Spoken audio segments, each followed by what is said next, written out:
এই ফিনান্সিয়াল ওয়ারে আমার আসল প্ল্যান এটাই ছিল, যাতে আমাদের শত্রুপক্ষ নিজেই নিজেকে আঘাত করে আর তাদের অবশিষ্ট সমস্ত সম্পদটুকুও হাত থেকে চলে যায়। এবার তো ওদের কাছে আমার দেওয়া ৮০ কোটি টাকাও আর নেই। নিজের হাতে রাখা ফাইলসগুলো দেখতে দেখতে বলল নীল। তার মুখে কোনো রকম খুশি নেই, বরং সে উদাস হয়ে পড়ছিল। কুশল, এবার আমরা আমাদের আসল প্ল্যানটাকে কাজে লাগাতে পারি। তোমরা দুজনে আবার কি প্ল্যান করছো? পৃথা অবাক হয়ে পড়ল।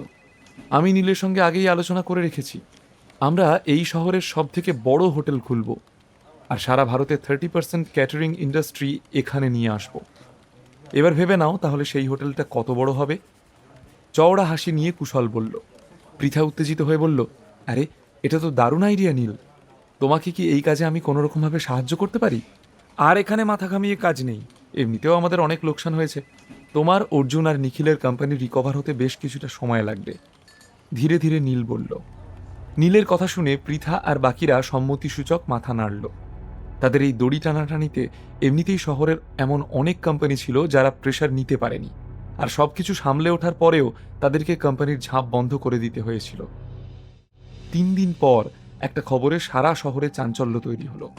The NA hotel inauguration. প্রথম দুদিনে কুশল বরাট, পৃথা, অর্জুন, নিখিল আর সেই সঙ্গে নীলের সেক্রেটারি নন্দিতা একে একে সেখানে পৌঁছে গেল। হোটেল উদ্বোধনের মুখ্য অতিথি রাহুল বাসু আর কমলেশ কুণ্ডুও সঠিক সময়ে চলে এলো। নীলের কখনোই ভোলা উচিত না যে যদি এইসব পরিবার একজোট না হতো আর তাকে সময় মতো সাহায্য না করত, তাহলে এই প্রবল দুঃসময়ে নীল কখনোই কাটিয়ে উঠতে পারত না। এই সমস্যা সমাধানে প্রত্যেকের সমান যোগদান অনস্বীকার্য। যদিও এই এত বড় হোটেল, দ্য NA হোটেলের মালিক কে সেই কথা কেউ জানত না, কিন্তু হোটেলের চেহারা ছবি দেখে সবাই বুঝতে পারছিল যে এর মালিক যেই হোক না কেন, সে নিশ্চয়ই খুব প্রভাবশালী লোক। শুধু কলকাতা শহরেরই নয়, পুরো ভারতের যত বড় বড় পরিবার ছিল তাদের সবাইকে এই অনুষ্ঠানে আমন্ত্রণ জানানো হয়েছিল। কিন্তু এই অনুষ্ঠানে একজন মানুষ ছিল যাকে সবার থেকে আলাদা করে চোখে পড়ছিল, এই হোটেলের ভাইস প্রেসিডেন্ট প্রিয়াঙ্কা। কি সুন্দর দেখাচ্ছিল তাকে, একে তো প্রচন্ড সুন্দরী, তার উপর আজ শাড়িতে এসে সকলের নজর কেড়েছিল। সব চ্যানেল আর মিডিয়া তাকেই ঘিরে ধরেছিল ইন্টারভিউয়ের জন্য, আর সেও পুরো উৎসাহের সঙ্গে সবাইকে হোটেলের ব্যাপারে বলে চলেছিল। প্রায় একটা বড় ফুটবল মাঠের সমান জায়গা নিয়ে বানানো হয়েছিল এই হোটেল, আর বানাতে খরচ হয়েছিল কয়েক কোটি টাকা।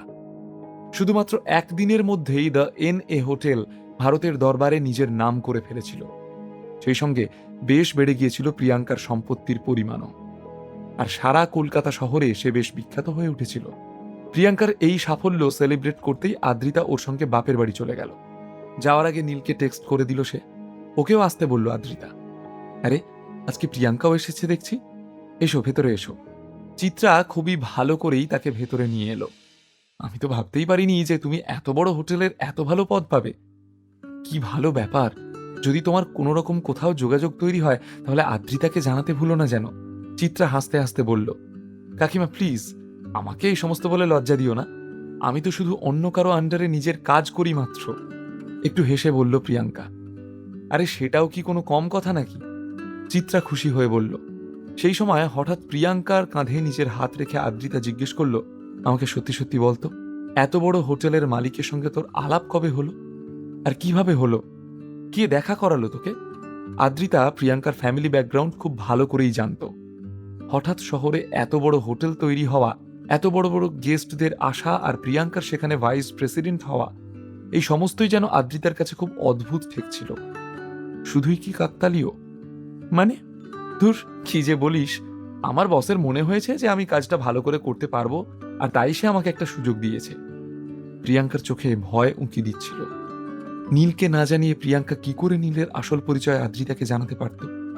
তাই তাকে কিছু না কিছু মিথ্যে কথা বলতেই হতো। আরে তো কে সেই বস, আমার সঙ্গে আলাপ করাবি কবে? ঠাট্টার সুরে বলল আদ্রিতা। হ্যাঁ এই তো কয়েকদিন পরেই, এখন হোটেলটা সদ্য সদ্য খুলেছে তো, তাই অনেক কাজের চাপ। আমি কয়েকদিন পর একটু ফাঁকা হই, তোর সঙ্গে আলাপ করিয়ে দেব। অপ্রস্তুত হয়ে প্রিয়াঙ্কা বলল। এমন সময় হঠাৎ ঘরের দরজা খুলে নীল ঢুকে পড়ল, আর তাকে দেখেই প্রিয়াঙ্কা নিজের জায়গা থেকে তড়াক করে উঠে দাঁড়ালো।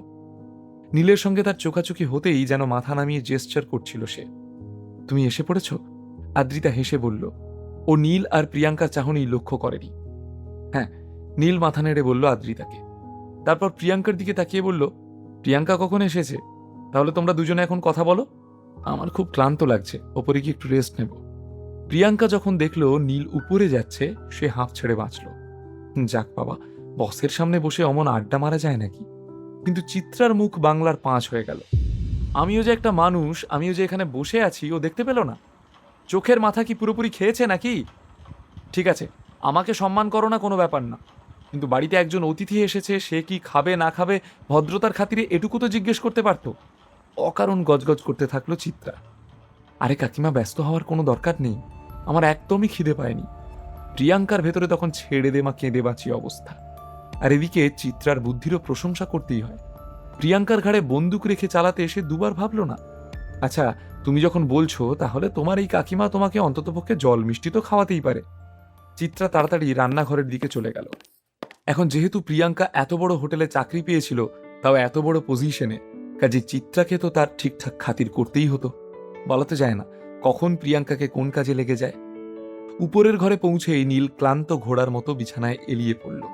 কিছুক্ষণ পর প্রিয়াঙ্কা চলে যেতেই আদ্রিতা উপরের ঘরে এলো। নীল, পরশুদিনে একটা নেমন্তন্ন আছে, তুমি কি আমার সঙ্গে সেখানে যেতে চাও? ভেতরে ভেতরে আদ্রিতা আশা করেছিল যে নীল একবারেই হ্যাঁ বলে দেবে। কেন, কি আছে পরশুদিন? বেশ কৌতূহলী হয়ে জিজ্ঞেস করল নীল। কয়েকদিন আগে বাজারে ধস নামার কারণে সেন পরিবারের অনেক ক্ষতি হয়েছে, তাই গাঙ্গুলি ফ্যামিলি সহ আরো কয়েকটা ফ্যামিলি মিলে ঠিক করেছে যে পুরুলিয়াতে একটা বড় ভিলা বানাবে, যাতে কিছু পয়সা রোজগারের ব্যবস্থা করা যায়। খুব সাধারণভাবে আদ্রিতা বলল। আমি ওখানে গিয়ে কি করব? নীল বিষয়টাকে খুব একটা পাত্তা দিল না। সে এমনিতেই এইসব বড় লোকদের সঙ্গে কথাবার্তা একটু এড়িয়েই চলে। বিষয়টা এমন নয় যে নীল অহংকারী, ব্যাপারটা এইটুকুই যে এখন এই সমস্ত ছোট ছোট প্রজেক্ট আর তাকে খুব একটা টানে না। সেন পরিবারের 60% শেয়ার আমার নামে, তাই আমাকেই ফ্যামিলিকে রিপ্রেজেন্ট করতে হবে। আর তুমি আমার বর, কাজে না যাওয়ার কোনো অপশন তোমার কাছে নেই। নিচু গলায় বেশ অধিকার দেখিয়ে বলল আদ্রিতা। যদিও এটা শুধুমাত্র একটা অ্যাক্টিভিটি, আমরা ক্যাম্পে থাকবো খোলা আকাশের নিচে, নদীর পাশে, কি মজা হবে বলো তো? আদ্রিতার চোখ চকচক করে উঠল। আচ্ছা, এটা কতদিনের প্রোগ্রাম? হঠাৎই নীলের চোখ বড় বড় হয়ে গেল। বেশি না, ওই 1 সপ্তাহের মতন। আদ্রিতা হঠাৎ আবদারের সুরে বলে উঠল, কিন্তু তোমাকে আমার সঙ্গে যেতে হবে মানে যেতে হবে, বুঝেছ? আমি কোনো কথা শুনবো না।